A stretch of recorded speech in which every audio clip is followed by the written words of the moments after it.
ಕಳೆದ ವಿಧಾನಸಭಾ ಚುನಾವಣೆಯಲ್ಲಿ ಬಿಜೆಪಿ ಅಭ್ಯರ್ಥಿಯಾಗಿ ಕಣಕ್ಕಿಳಿದು ಕಾಂಗ್ರೆಸ್ ಅಭ್ಯರ್ಥಿಗೆ ತೀವ್ರ ಪೈಪೋಟಿ ನೀಡಿದ್ದ ಮಾಜಿ ವಿಧಾನ ಪರಿಷತ್ ಸದಸ್ಯರಾದ ನಾಗರಾಜ್ ಚಬ್ಬಿಯವರು ಕಾರ್ಯಕರ್ತರ ಜೊತೆ ಸದಾ ಸಂಪರ್ಕದಲ್ಲೇ ಇರುವ ಉದ್ದೇಶದಿಂದ ಕಲಘಟಗಿ ಪಟ್ಟಣದಲ್ಲಿಯೇ ಮನೆ ಮಾಡುತ್ತಿದ್ದು, ಪಟ್ಟಣಕ್ಕೆ ಹೊಂದಿಕೊಂಡೇ ಇರುವ ದಾಸ್ತಿಕೊಪ್ಪ ಗ್ರಾಮದಿಂದ ರಾಮನಾಳ ಗ್ರಾಮವನ್ನು ಸಂಪರ್ಕಿಸುವ ರಸ್ತೆಯ ಪಕ್ಕದಲ್ಲಿ ನೂತನ ಮನೆಯನ್ನು ನಿರ್ಮಿಸುವುದಕ್ಕಾಗಿ ಗುದ್ದಲಿ ಪೂಜೆಯನ್ನು ನೆರವೇರಿಸಿದರು.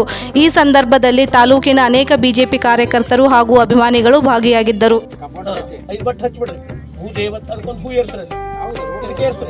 ಭೂದೇವತಾಭ್ಯೋ ನಮಃ. ಇಲ್ಲೊಂದು ಎರಡು ಸೇರ್ಸರಿ. ಭೂದೇವತಾಭ್ಯೋ ನಮಃ.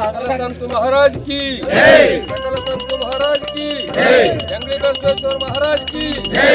ಅಂಬ ಜೈ ನಮಃ. ಪಾರ್ವತಿ